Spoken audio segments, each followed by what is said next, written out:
Le langage dans notre vie. Il est important de noter que la manière dont nous exprimons gère la façon dont les autres nous perçoivent en société. Dans un premier temps, le ton est important. Par exemple, si vous prononcez une phrase avec un ton colérique, elle donnera lieu à une perception négative chez les personnes qui vous écoutent.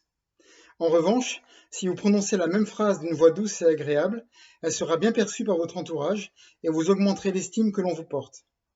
Lorsque j'étais enfant, et plus tard un adolescent, je bégayais dans beaucoup de mes phrases. Certains de mes camarades scolaires s'amusaient de moi, et d'autres m'écoutaient et restaient mes amis. À 24 ans, je suis parti faire mon service militaire en Allemagne. Un jour, un sergent me prit à part et m'éclaira. Il me fit comprendre que lorsque l'on bégaye, on n'est pas sûr de soi. Il ajouta que j'étais un soldat cultivé et qu'il était dommage que je ne me discipline pas. Je le remerciai et commença à peser chacune des paroles que je prononçais le plus clairement possible.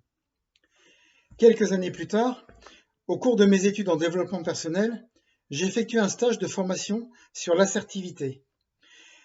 Cette technique, développée par le psychologue américain Andrew Salter, permet d'être imperméable aux comportements toxiques extérieurs et à s'exprimer en public sans empiéter sur la valeur d'autrui. Le professeur qui nous enseignait cette technique me fit remarquer que les gens constructifs ne se préoccupent pas de votre défaut d'élocution, quel qu'il soit.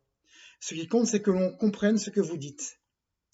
Pour rappel, un peu d'histoire, le 11 décembre 1936, Édouard VIII, roi d'Angleterre, abdique pour épouser Wallis Simpson, une divorcée et roturière américaine. Une situation qui avait ébranlé à l'époque la Constitution britannique. Son frère Albert, futur George VI, lui succède sur le trône tout en souffrant d'un problème de bégaiement.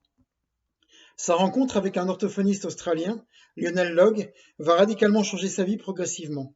Le roi progressa et en septembre 1939, son discours d'entrée en guerre de l'Angleterre face à l'Allemagne nazie fut clair et déterminant pour la suite de son règne.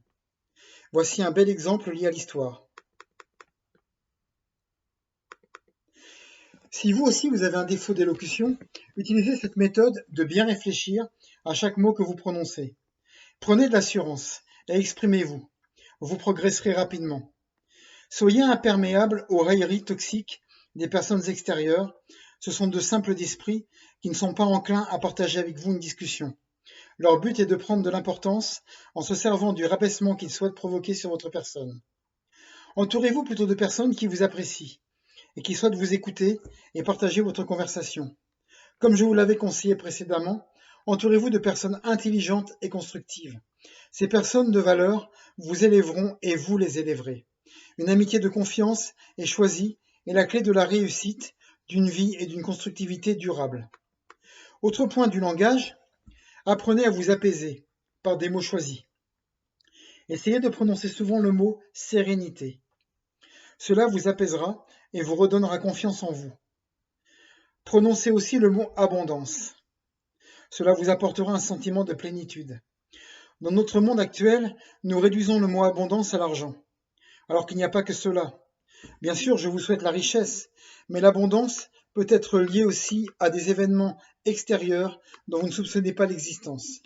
Cela peut être par exemple des compliments qui sont portés à votre attention, à des sourires qui vous sont destinés, et aussi à toutes les beautés que la nature ensoleillée peut vous apporter. Soyez serein et récepteur d'abondance. Votre bien-être et votre santé sont mes priorités. À bientôt.